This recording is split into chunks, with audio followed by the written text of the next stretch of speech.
નમસ્કાર દોસ્તો, world in box પર આપનું હાર્દિક સ્વાગત છે। કરંટ અફેર્સ લેક્ચર નંબર 69 પર પહોંચ્યા છીએ અને આજના લેક્ચરમાં પણ આપણે આઈએમપી 5 મુદ્દાઓ ઉપર ચર્ચા કરવાની છે। દોસ્તો, કરંટ અફેર્સ નિયમિતતાની નિશાની છે। જે વિદ્યાર્થીઓ કરંટ અફેર્સની તૈયારી day by day regular manner સાથે કરશે એમને જ આ વિષય ખૂબ ઉપયોગી સાબિત થશે અને સવાલો સોલ્વ થશે।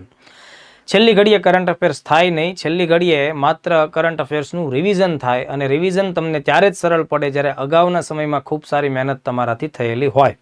મારો પ્રયત્ન, અમારી સંસ્થા વર્લ્ડ ઇન બોક્સનો પ્રયત્ન એ જ છે કે ભાઈ આપ સૌ મિત્રો માટે કરંટ અફેર્સને શક્ય એટલું સરળ બનાવી તમને રજૂ કરવું। આજના લેક્ચરની જે સૌથી પહેલી બાબત છે એ મુદ્દા ઉપર આપણે ચર્ચા કરીએ તો આજે સૌથી પહેલું જે મિશન આપણે ધ્યાને રાખવાનું છે તેનું નામ છે leap 1 mission. Leap 1 mission prelims માટે ઉપયોગી સાબિત થાય।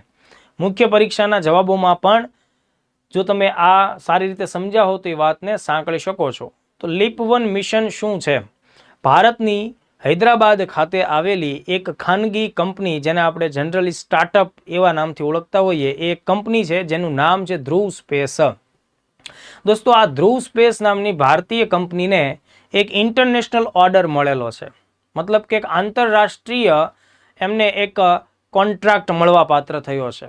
ઓસ્ટ્રેલિયાની બે અલગ અલગ કંપનીઓએ આ જે કંપની છે ધ્રુવ સ્પેસ, એને એવું કહ્યું છે કે ભાઈ અમારી પાસે અમારા સેટેલાઇટ છે, પણ આ સેટેલાઇટને સ્પેસ સુધી લઈ જવા માટેનું જે આખું પ્લેટફોર્મ અમારે જોઈએ, સેટેલાઇટનું પ્લેટફોર્મ, બરાબર, જેને જનરલી સેટેલાઇટ બસ એવા નામથી પણ આપણે ઓળખતા હોઈએ, એ તમે અમને તૈયાર કરી આપો, જેની ઉપર અમારા સેટેલાઇટ આરામથી પૃથ્વીની આસપાસ ફરી શકે। ધ્રુવ સ્પેસ નામની સ્ટાર્ટઅપ કંપનીએ એમના માટે એક પ્લેટફોર્મ તૈયાર કરી આપ્યું। આ પ્લેટફોર્મ ઉપર બે અલગ અલગ સેટેલાઇટને ઇન્સ્ટોલ કરવામાં આવશે અને આખો સેટેલાઇટ પૂર્ણ કરવામાં આવશે, બરાબર। આ જે આખો સેટેલાઇટ છે એ તૈયાર થયા બાદ અમેરિકા મોકલવામાં આવશે અને અમેરિકાની ખાનગી કંપની સ્પેસએક્સ, તેનું રોકેટ ફાલ્કન 9 એ આ આખા સેટેલાઇટને, કે જેમાં બે અલગ અલગ પેલોડ્સ છે, બે અલગ અલગ ઇન્સ્ટ્રુમેન્ટ છે, બરાબર, તેને લોન્ચ કરશે। આ ઘટના ભવિષ્યમાં થવાની છે, બરાબર છે।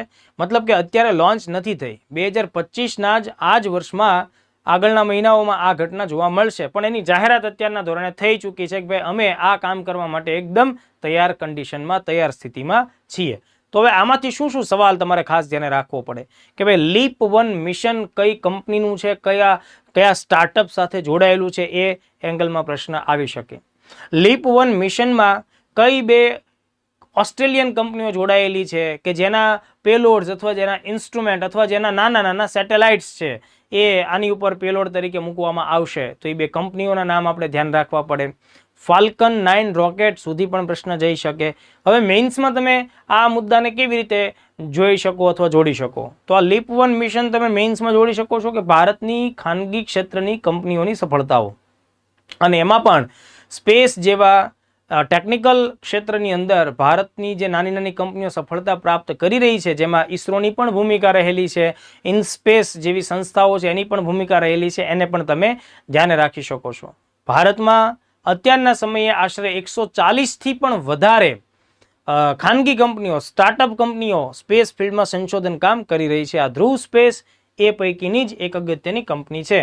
તો હવે જુઓ, તમે ખાસ ધ્યાન રાખો કે આ લીપ 1 મિશનનો સંબંધ મેં તમને કીધો છે ધ્રુવ સ્પેસ સાથે, એ હૈદરાબાદ ખાતે આવેલી છે, અને ધ્રુવ સ્પેસનું આ જે આખું મિશન છે લીપ 1, એ પોતાની કરિયરનું પહેલું કોમર્શિયલ મિશન છે।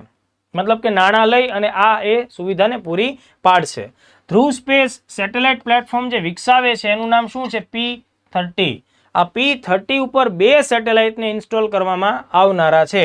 આ બંને ઓસ્ટ્રેલિયન અલગ અલગ કંપનીઓ છે, એ બંનેના એક એક સેટેલાઇટને ત્યાં મૂકવામાં આવશે। અકુલા ટેક કરીને કંપની છે, તેનો જે પેલોડ છે અથવા નાનો સેટેલાઇટ જેને આપણે કહીએ નેક્સસ 1, બરાબર છે, એ કૃત્રિમ બુદ્ધિમત્તાનો ઉપયોગ કરીને કામ કરશે। અને બીજી કંપની છે એસ્પર સેટેલાઇટ્સ, તે OTR-2 નામનો પેલોડ એણે વિકસાવેલો છે, અથવા નાનો ઉપગ્રહ પણ તમે કહી શકો, જે ભૂ અવલોકન માટેનો ઉપગ્રહ છે। આ બે બાબતો તમે ધ્યાને રાખજો, અકુલા ટેક અને એસ્પર સેટેલાઇટ્સ। આ આખું સેટેલાઇટનું કામ કમ્પ્લીટ થયા બાદ તેને સ્પેસ સુધી લઈ જશે, લોન્ચ કરશે, એના માટે સ્પેસએક્સ કંપનીનું ફાલ્કન 9 રોકેટ અથવા પ્રક્ષેપણ યાન અથવા સેટેલાઇટ લોન્ચ વ્હીકલનો ઉપયોગ કરવામાં આવશે. તો આઈ થિંક કે આ આખો મુદ્દો લીપ 1 મિશન તમને સમજમાં આવ્યું. હવે આના સિવાય બીજી કોઈ ડિટેલ નથી ધ્યાને રાખવાની, જેમ કે નેક્સસ 1 અને OTR 2ના વજન કેટલા છે, કે P30 છે એનું વજન કેટલું, એ બધું આપણા માટે કોઈ અગત્યનો મુદ્દો નથી. એની લંબાઈ, પહોળાઈ કે એની અન્ય કોઈ ડાયામીટર વાળી વિગતો પણ તમારે ધ્યાને રાખવાની થતી નથી. મતલબ મારા હિસાબથી તો તમને આ લીપ 1 મિશન છે એ ધ્રુવ સ્પેસ, બસ આટલામાં તમારો જવાબ કમ્પ્લીટ થઈ જતો હોય છે. ત્યારબાદ બીજો મુદ્દો લઈએ દોસ્તો, તો ભારત દિન બદિન આગળ વધી રહ્યું છે અને આર્થિક ક્ષેત્રોમાં કંઈક ને કંઈક નવી મુકામ સિદ્ધિઓ સફળતા પ્રાપ્ત કરી રહ્યું છે. તો એવી જ રીતે તાજેતરમાં જ એક અહેવાલ જાહેર થયો છે અને એ અહેવાલ એવું જણાવે છે કે ભારતમાં વાયુ ક્ષેત્રનું પરિવહન ખૂબ વધી રહ્યું છે. એટલે કે ભારત એવિએશન માર્કેટમાં પ્રગતિ કરી રહ્યું છે અને જાપાનને પણ પાછળ રાખીને વિશ્વમાં અત્યારે એવિએશન માર્કેટમાં ઇન્ડિયા 5મા નંબર ઉપર પહોંચી ગયું છે. બરાબર. તો આ જે આંકડાઓ આપણને જોવા મળ્યા છે એ આંકડાઓ એવું દર્શાવે છે કે ભારત વિશ્વમાં અમેરિકા, ચાઇના, UK અને સ્પેન બાદ 5મા નંબરનું વિશ્વનું મોટું કહી શકાય એ પ્રકારનું એવિએશન માર્કેટ બન્યું છે. તો જો દોસ્તો, ઇન્ટરનેશનલ એર ટ્રાન્સપોર્ટ એવિએશન નામની જે સંસ્થા છે તેણે 2024ના ડેટાનું વિશ્લેષણ કરી અને વર્લ્ડ એર ટ્રાન્સપોર્ટ સ્ટેટિસ્ટિક્સ અહેવાલ જાહેર કર્યો છે. આ અહેવાલ એવું કહે છે કે ભાઈ ભારતમાં 2024ના વર્ષમાં ટોટલ 241 મિલિયન પેસેન્જર્સ ડોમેસ્ટિક રીતે અથવા તો ગ્લોબલ રીતે એર ટ્રાવેલ કરતા જોવા મળ્યા છે. એટલે 241 મિલિયન પેસેન્જર. આ આંકડો ન યાદ રાખો તો બી ચાલે, પણ 5મું જે સૌથી મોટું બન્યું આ આંકડો યાદ રાખવો જરૂરી છે. 2023ની જો હું તુલના કરું આ ડેટા પ્રમાણે, તો આ અહેવાલ એવું કહે છે કે ભારતમાં એવિએશન માર્કેટમાં એટલે કે આ પેસેન્જર સંખ્યામાં 11.1%નો વધારો જોવા મળ્યો છે. આ વાત દર્શાવે છે કે ભારતના લોકો ભારતના લોકો હવે આગામી સમયમાં વધુને વધુ વાયુ પરિવહનનો લાભ લઈ રહ્યા છે. બરાબર. એના ઉપરથી એ વાત સાબિત થાય કે ભારતના લોકોનું જે જીવન સ્તર છે, સ્ટાન્ડર્ડ છે, સુધરી રહ્યું છે, એની આવકમાં વધારો થઈ રહ્યો છે, એમની ખર્ચ કરવાની ક્ષમતામાં પણ વધારો જોવા મળી રહ્યો છે. તો આ બાબત આપણને આવી રીતે દર્શાવવામાં આવે છે. ભારતનો સૌથી વધુ બિઝીએસ્ટ એટલે કે વ્યસ્ત રૂટ જે આ રિપોર્ટ પ્રમાણે મળે છે, મુંબઈ દિલ્હી એર કોરિડોર, એ ભારતનો સૌથી વ્યસ્ત રૂટ દર્શાવવામાં આવ્યો છે. ઓલ ઓવર વિશ્વમાં આ રૂટ 7મા નંબરે સૌથી વ્યસ્ત રૂટ છે. તો આટલા ફેક્ટ્સમાંથી ક્વેશ્ચન્સ આવી શકે. મેં હમણાં પણ તમને વાત કરી એ મુજબ ભારતનું સ્થાન માનો કે 5મું છે, તો ઉપર 4 કયા દેશો છે? અમેરિકા, ચાઇના, UK અને સ્પેન. સ્પેન અને ભારતમાં બહુ ઝાઝો તફાવત નથી. એ પણ 241 મિલિયનથી થોડુંક એની આસપાસનો જ આંકડો છે. આપણે એનાથી સ્લાઇટલી જ ઓછા છીએ, વધારે પાછળ નથી. પણ છતાં આ 4 દેશ આપણાથી આગળ છે, એના નામ યાદ રાખવા જોઈએ. તો બીજો મુદ્દો આપણને દર્શાવે છે ભારતની આર્થિક પ્રગતિ, ભારતના લોકોની અત્યારની કમાણી, ભારતના લોકોની ખર્ચ કરવાની ક્ષમતા. ધેન આફ્ટર ત્રીજા નંબરના મુદ્દા ઉપર આપણે આવીએ છીએ, તો એક અગત્યનું ઓનલાઈન પોર્ટલ ધ્યાને આવે છે જેનું નામ છે ઇન્ડિયા સિને હબ. દોસ્તો, સિનેમા ક્ષેત્રમાં ભારતને ગ્લોબલ હબ બનાવવું છે, તો આપણે એના માટે વિવિધ પ્રકારના પ્રયત્નો કરીએ છીએ. તો આપણે એવું ઈચ્છીએ છીએ કે દુનિયાભરના અલગ અલગ દેશના લોકો મૂવી બનાવવા માટે, ફિલ્મ બનાવવા માટે થઈ અને ભારતને એક ડેસ્ટિનેશન તરીકે પસંદ કરે. કારણ કે ભારત પાસે એવા અનેક ઘણા બધા કહી શકાય તેવા સાંસ્કૃતિક સ્થળો છે, ભૌગોલિક વિવિધતા ધરાવતા સ્થળો એટલે કે લોકેશન્સ છે. ભારત પાસે પહાડો, પર્વતો, ગાઢ જંગલો, નદીઓ, રણ વિસ્તાર, હિમાલય ક્ષેત્ર છે, દરિયાકાંઠાના ક્ષેત્રો છે. તો આપણે આખા વિશ્વને અપીલ કરીએ છીએ કે તમારે મૂવી બનાવવી છે, તમે ભારતમાં આવો. તમે ભારતમાં આવશો, અહીંયા મૂવી બનાવશો, આર્થિક પ્રવૃત્તિઓ કરશો, તો તેના લીધે અમારા દેશની ઇકોનોમીને ફાયદો થશે. બરાબર. તો એના માટે થઈને વિદેશી કંપનીઓને, વિદેશી ફિલ્મ નિર્માતાઓને ભારતમાં આવીને ફિલ્મ ઉતારવા માટેની સરળતા રહે દોસ્તો, એના માટે એક ઓનલાઈન વેબસાઇટ એટલે કે વેબ પોર્ટલ સરકારે લોન્ચ કર્યું છે અને તેનું નામ શું છે? ઇન્ડિયા સિને હબ. આ સિંગલ વિન્ડો પ્લેટફોર્મ છે. સિંગલ વિન્ડો પ્લેટફોર્મનો મતલબ એમ કે તમારે જો મૂવી બનાવવી છે તો અલગ અલગ મંત્રાલયોની અલગ અલગ મંજૂરી લેવાની જરૂર નથી. તમે આ એક જ પોર્ટલ વેબસાઇટ ઉપર અરજી કરી, બરાબર છે, તમારી આખો ઉદ્દેશ, ઈરાદો અને તમારા જે કંઈ ડોક્યુમેન્ટ જરૂરિયાત મુજબના સબમિટ કર્યા અને સરકારે તમને એના માટેની પરવાનગી પત્ર આપી દીધો, તો તમે ભારતના એ જે તે ડેઝિગ્નેટેડ પ્લેસીસ ઉપર જઈ અને મૂવી શૂટ કરી શકો છો. એટલે કે આનાથી તમારું જે આખું સરકાર સાથે ડીલ કરવાનું કામ આવે છે સરળ થઈ ગયું. નહીતર ઘણીવાર શું થાય કે ભાઈ એ લોકો અહીંયા આવશે, વિચારશે, 5 જગ્યાએ ધક્કા ખાશે એટલે એમ થશે કે આ પ્રોસિજર તો ભારતની બહુ લેન્ધી અને લાંબી છે અને એમાં ઘણી બધી જગ્યાએ લોકો સરળતાથી કામ પણ નથી કરતા, લાંચ રૂશ્વત પણ માંગે છે, તો આપણે ભારતમાં મૂવી બનાવવી નથી. આવું પણ થતું પહેલાના સમયમાં. તો સરકારે કીધું કે ભાઈ આ બધું આપણે હટાવી દઈએ, સિંગલ વિન્ડો ક્લિયરન્સ આપણે આપી દઈએ. બીજું, આ પોર્ટલ ઉપર ભારતના તમામ અલગ અલગ જિયોગ્રાફિકલ લોકેશન્સ ને પણ દર્શાવવામાં આવ્યા છે, સાંસ્કૃતિક સ્થળોને પણ દર્શાવવામાં આવ્યા છે, ખાસ પ્રકારના મહેલો કે જે કંઈ લોકેશન્સ અત્યારના ધોરણે ભારત પાસે છે એ પણ અવેલેબલ કરવામાં આવ્યા છે. એટલે એના આધારે પણ જે કંઈ મૂવી બનાવવાવાળા લોકો છે એમને સરળતા રહેશે. અને બીજી એક ખાસ વાત કે હવે ભારતના પોતાના જે ફિલ્મ મેકર્સ છે એમના માટે પણ આ સિનેહબ પોર્ટલ અથવા પ્લેટફોર્મ છે એ અવેલેબલ કરાવવામાં આવ્યું. એટલે કે તમે પણ પોતે મૂવી બનાવવા માટેની બધી જ મંજૂરી આ સિંગલ પ્લેટફોર્મ ઉપરથી લઈ શકશો. તો જુઓ દોસ્તો, આ છે ડિજિટલ ઇન્ડિયા, બરાબર. ડિજિટલ ઇન્ડિયાનો આ એક નાનો એવો કહી શકાય એવું ઉદાહરણ આપણે કહી શકીએ, કારણ કે અહીંયાથી કામ સરળ થાય છે, કામ ઝડપી બને છે, દેશની જે છાપ, ઇમેજ છે એ બદલાઈ રહી છે અને ગુડ ગવર્નન્સ સાથે તમે જોડી શકો છો, વહીવટી સરળતા સાથે પણ આ બાબતને તમે જોડી શકો છો અને ગ્લોબલ ડેસ્ટિનેશન તરીકે, ફિલ્મ ડેસ્ટિનેશન તરીકે ભારત ઊભું થાય એ આખી વાત મેં અહીંયા કરેલી છે. તો આ બધી જ વિગત મેં જે કીધી છે લખાયેલી છે અહીંયા, બરાબર. તમે આ ખાસ જોઈ લેજો, બધા જ પેજ ઉપર આ બધી વાતો કંઈક ને કંઈક આવશે એટલે એને તમે રીડ કરજો. અહીંયા પ્રશ્ન આવશે, ઇન્ડિયા સિને હબ પોર્ટલ તો એ શા માટે છે? તો મેં તમને કીધું છે એમ કે ભાઈ ઓનલાઈન પ્લેટફોર્મ છે, બરાબર. અને એનો મુખ્ય ઉદ્દેશ શું છે? તો કે ભારતમાં ફિલ્મ નિર્માણ અને શૂટિંગની પ્રક્રિયાને સરળ બનાવવાનો છે. ઓપ્શનમાં તમને બીજા કોઈ પણ મુદ્દા આપે, તમારે આવા ટોપિકને, આવા પોઈન્ટને ધ્યાને રાખવાનું થાય છે, બરાબર છે. તો ચલો, આ આટલી બધી બાબતો આપણે કહી દીધી. શૂટિંગ ડેસ્ટિનેશન તરીકે GIS આધારિત લોકેશન મેપિંગ. GIS એટલે જિયોગ્રાફિકલ ઇન્ફોર્મેશન સિસ્ટમ.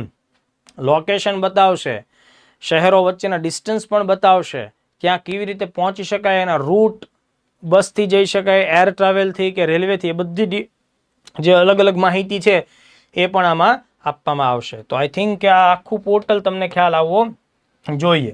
તમને લોકોને આજે ICT એટલે કે ઇન્ફોર્મેશન કોમ્યુનિકેશન ટેકનોલોજીના બહુ જ બધા સવાલો પૂછાય છે, પ્રિલિમ્સ એઝ વેલ એઝ મેન્સમાં. ઇવન બની શકે ઇન્ટરવ્યૂમાં પણ સવાલ આપે કે એવા કોઈ પણ 4 કે 5 પોર્ટલના નામ આપો કે જે લોકો માટે કામગીરી સરળ બનાવે છે. તો એ સમયે પણ તમારી પાસે એક્ઝામ્પલ્સ હોવા જોઈએ.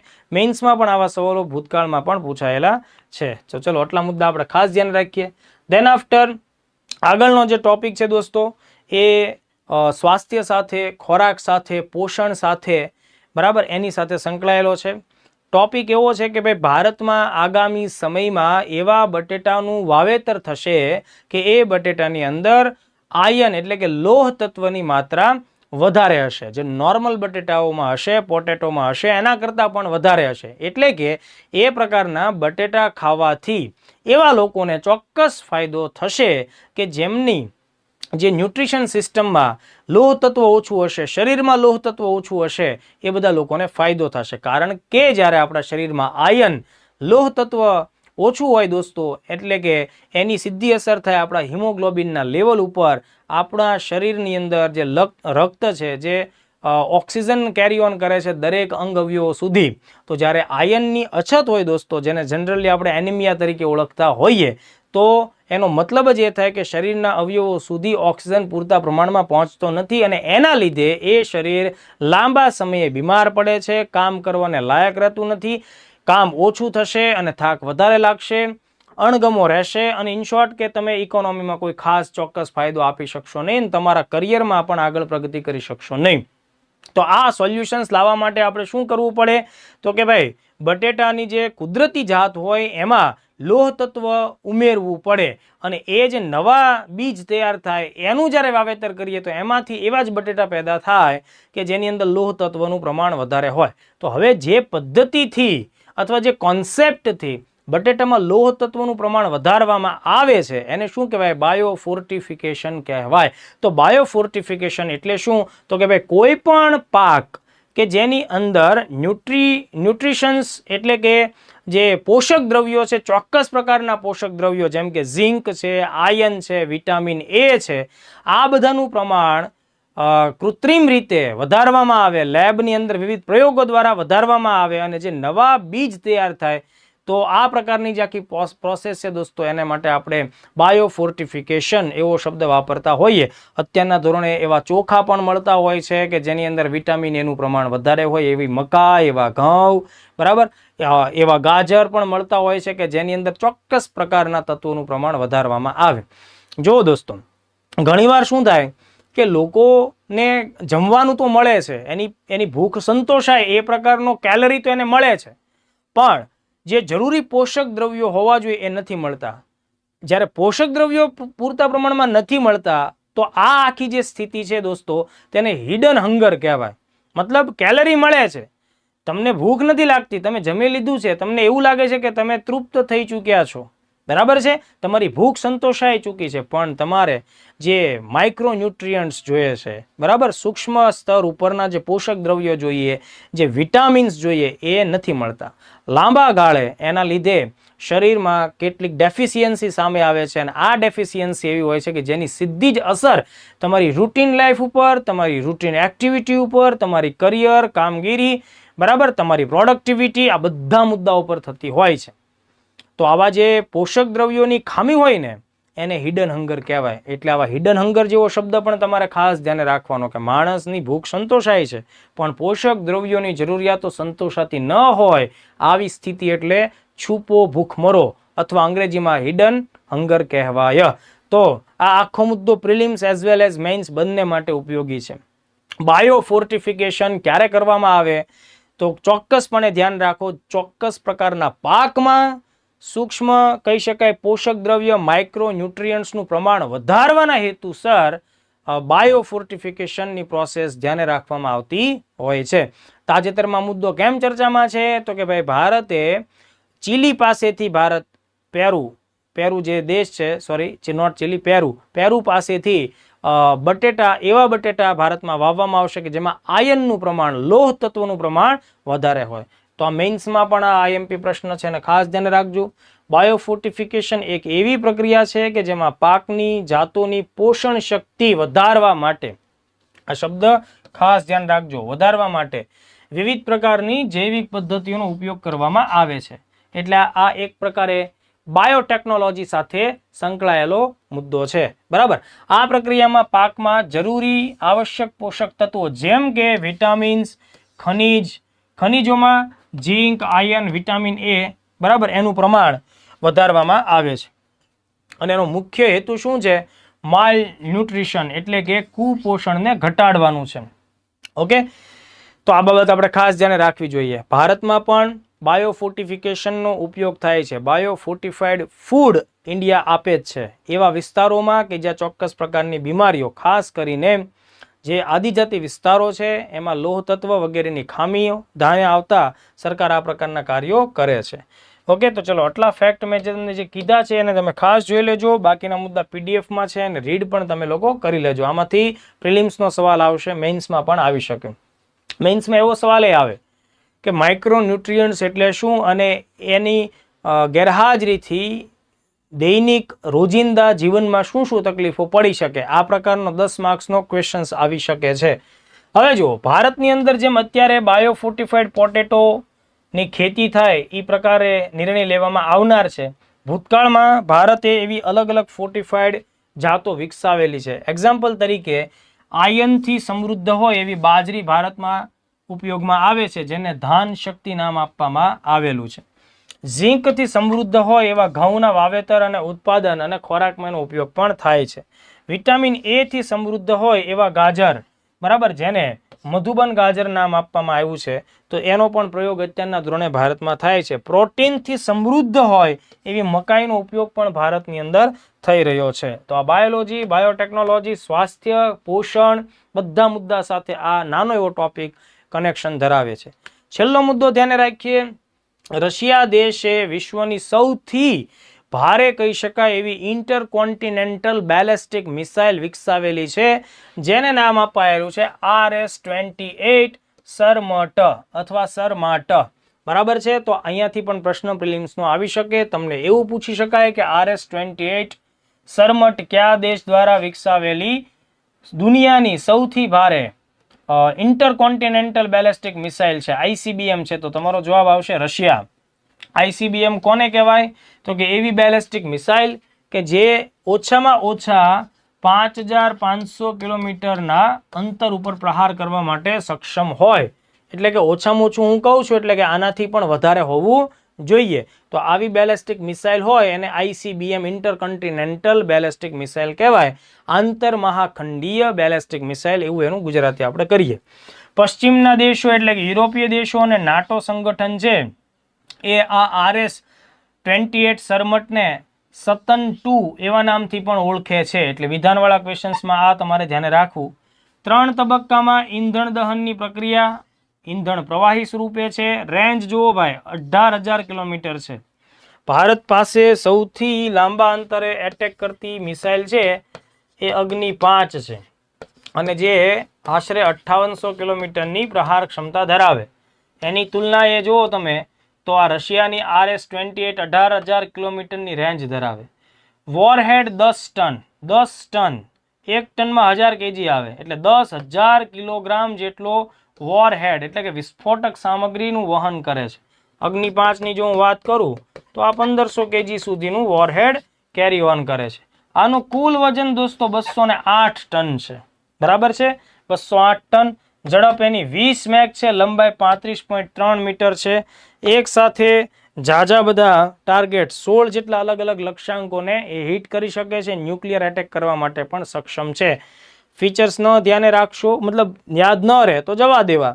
બાકી આ ઉપરની 4-5 બાબતો મેં કીધી છે એ મોસ્ટ આઈએમપી છે. કદાચ એટલું ડિટેલ પ્રશ્ન ના આવે, વજન કેટલો અને લંબાઈ કેટલી એ બધું આપણે સાઈડમાં મૂકવાનું. પણ મુખ્યત્વે રશિયા દ્વારા વિકસિત ICBM, દુનિયાની સૌથી ભારે ભરખમ ICBM, આ બધા મુદ્દા તમારે ખાસ ધ્યાને રાખવાના. કારણ કે અત્યારે રશિયા અને અમેરિકાની વચ્ચે પાછું ટેન્શન વધે છે. ડોનાલ્ડ ટ્રમ્પે થોડા દિવસો પહેલાં જ એવું કીધું હતું કે અમે રશિયાની આસપાસના સમુદ્ર વિસ્તારોમાં અણુ ઉર્જાથી ચાલતી સબમરીન ઉતારીશું.